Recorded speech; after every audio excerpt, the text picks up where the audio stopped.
Анда күміш қыңғырау кежеті. Лилия әйтә, языл әле, языл. Гүлназ апа дейм. Әйтәм, нәрсәгә кирәксең бу? Нәрсә барсың монда? Нинди кызыклы әйберләр бар монда? Менә. Баксаң, Лилия миңа сөйләп күрсәтте. Шуннан да, дуслар, үзем дә кызыктым моңа язылырга. Менә тиз генә сөйләп ала.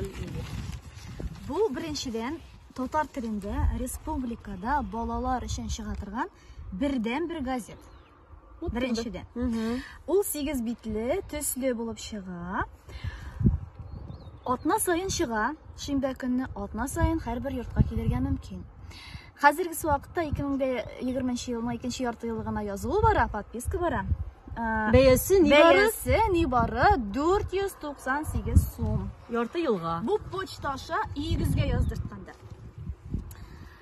Газетабыз 8 биттән тора. Беренче полосабызда без менә шундый билгеле бер уңышларга ирешкән сәләтле балалар белән таныштырып бар.